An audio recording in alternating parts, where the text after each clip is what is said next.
Assalamualaikum warahmatullahi wabarakatuh.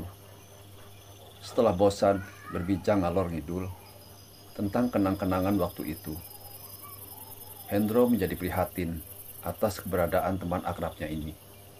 Meski awalnya agak berat untuk mengungkapkan, tetapi akhirnya dia memberanikan diri untuk mengajak Kusmayadi keluar dari kemiskinan. Dirinya begitu prihatin menyaksikan kondisi temannya yang terpuruk. Awalnya, Kusmiadi sedikit risih ketika Hendro cerita jika keberhasilannya itu adalah hasil kerjanya yang dibantu oleh seorang paranormal.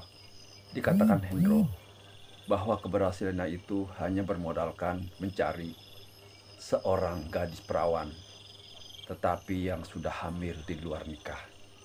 Ditambahkan, janin bayi dari perut gadis perawan itulah yang akan menghasilkan banyak uang.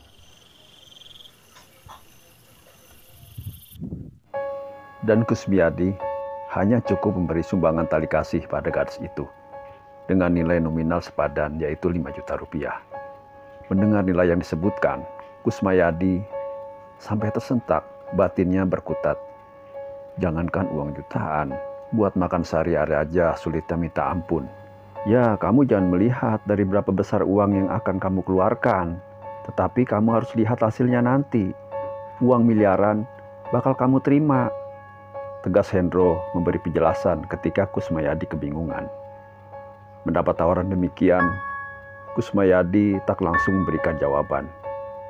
Dirinya lebih memilih mempertimbangkannya lebih dahulu. Hal itu ia lakukan karena memang sebelumnya dia termasuk orang yang anti dengan hal-hal yang berbau mistik.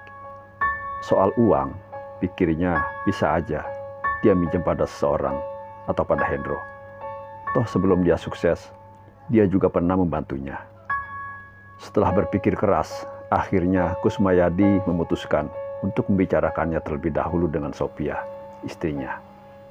Jika memang hal itu jalan satu-satunya, mungkin saja dia bisa menghubungi Hendro kembali. Kusmayadi sebenarnya cukup tegar menghadapi hidupnya yang serba pas-pasan. Sebagai manusia biasa, dia memang mengharapkan hidup yang lebih baik dalam segi ekonomi.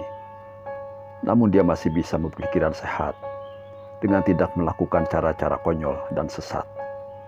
Kusmayadi lebih memilih berusaha tak kenal lelah dengan memanfaatkan kemampuan dirinya.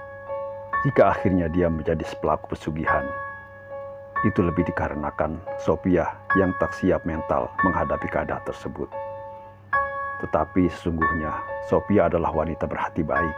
Hanya saja ia yang berasal dari keluarga bergelimang harta, tak biasa untuk hidup dalam kemiskinan.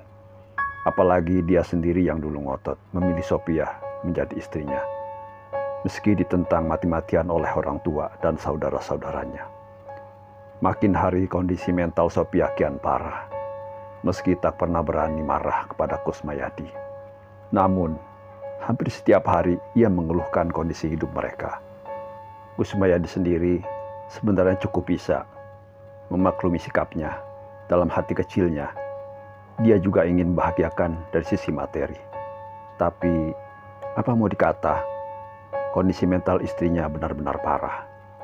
Hingga pada suatu malam, ketika Kusmayadi menceritakan tentang pertemuannya dengan Hendro, bahkan teman semasa kecilnya itu akan membantu mengangkat derajat hidupnya agar keluar dari kemiskinan. Sophia langsung menanggapi dengan serius. Bahkan tanpa terduga, Sophia mencetuskan usulan gila yang tidak pernah ia bayangkan sebelumnya. Dengan sangat hati-hati, sang istri meminta suaminya untuk menerima tawaran temannya itu untuk mencari kekayaan lewat jalur pesugihan. Yang membuat Kusmayadi terheran-heran manakala istrinya memutuskan sendiri untuk pergi ke Jawa Tengah jika Kusmayadi tidak menyetujuinya. Dan yang membuat Kusmayadi semakin salah sikap, Sophia terus merengek agar suaminya bersedia memenuhi keinginannya itu. Resiko yang dijelaskan jika menjalani pesugihan itu juga tak cukup ampuh untuk meredam keinginannya. Bahkan ia mengatakan bersedia jika harus menjadi tumbal dari pesugihan itu. Hingga 2 minggu berselang, Kusmayadi masih mampu bertahan untuk tidak menyetujui gagasan istrinya, tentunya dengan alasan bahwa Hendro belum menghubungi dirinya. Akan tetapi ketika istrinya akan ke Jawa Tengah bersama Hendro, Kusmayadi pun tak berdaya menghindar lagi. Bagaimanapun, dia masih menyayanginya. Dia tidak tega jika istrinya berbuat yang tidak-tidak. Hingga pada suatu hari, setelah Kusmayadi memanggil Hendro dan menyetujui tawaran temannya itu, selepas maghrib, mereka berkumpul di rumah Kusmayadi. Namun kali ini Hendro datang tidak sendiri, tetapi membawa pula seorang laki-laki yang usianya lebih tua darinya. Pria berwajah dingin itu memperkenalkan diri dengan nama Pak Guguh. Kusmayadi tidak begitu tahu jelas apa maksud Hendro membawa lelaki yang tidak dikenalnya itu dalam perjalanan mereka. Kusmayadi dan istrinya pun tak mau tahu urusan orang tersebut. Yang jelas, begitu semua persyaratan ritual dan perlengkapan segala kebutuhan selama perjalanan telah dipersiapkan, keempatnya berangkat menuju ke Jawa Tengah. Usai menempuh perjalanan selama hampir 1 malam, sedan mewah yang disetiri Hendro dan aprusan dengan Kusmayadi pun akhirnya sampai di Jawa Tengah. Namun mereka tidak langsung menuju ke lokasi yang dituju, melainkan istirahat di sebuah rumah makan di pinggir jalan, kota Boyolali. Setelah merasa cukup istirahat dan perut telah terisi, perjalanan kembali dilanjutkan. Kali ini arah yang dituju adalah kota Grobogan. Sekitar 1 jam perjalanan, kendaraan mereka mulai memasuki kawasan hutan di atas perbukitan yang ditumbuhi pepohonan jati. Tak lama setelah itu, dengan disambut suara kicauan burung hutan, mobil mereka kemudian mengarah pada sebidang tanah luas, di mana pada salah satu sudutnya berdiri rumah berbahan kayu jati. Begitu kendaraan berhenti di pekarangan rumah itu, seorang lelaki keluar, memberi salam, dan mempersilahkan mereka masuk ke rumah tersebut. Tak banyak yang dibicarakan pada pertemuan itu. Yang jelas, Kusmayadi baru mengetahui jika pemilik rumah itu kerap dipanggil oleh Hendro dan Guguh dengan panggilan Mbah Brengos. Entah siapa nama asli lelaki berwajah brewok dan berjenggot itu. Kusmayadi tak memperdulikannya.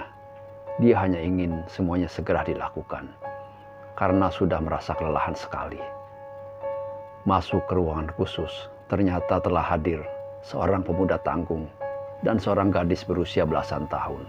Setelah diterangkan dengan sejelas-jelasnya, Kusmayadi dan Sophia baru paham jika gadis yang masih berstatus pelajar pada salah satu SMA swasta di Sragen itu bernama Sariatin adalah korban yang akan memberikan janin bayinya. Sedangkan si pria adalah bapak biologis si bayi 6 bulan yang dikandung siswi tersebut. Mereka melakukan hal itu tidak lain karena selain merasa malu oleh teman-teman sekolahnya, juga tergiur oleh uang santunan dari pelaku pesugihan yang sangat besar nominalnya. Selain itu, hubungan mereka pun tidak pernah disetujui oleh orang tua si pria, karena mereka masih duduk di kelas 2. Setelah semua dirasa cukup siap, sekitar tengah malam, mereka pun memulai menggelar ritual. Diawali dengan membakar dupa, kemudian menyiapkan segala persyaratan ritual dengan menyediakan bunga kantil, bunga melati, minyak serimpi, minyak misik, binatang yuyu, sejenis kepiting, kendi tempat air yang telah dicampur kembang telon, kain kapan 1 meter, bantal dan guling kecil, kapas, tusuk jarum, 3 buah dadu, dan benang ante berwarna merah, serta beberapa lembar uang ratusan ribu. Masih bersambung. Assalamualaikum warahmatullahi wabarakatuh.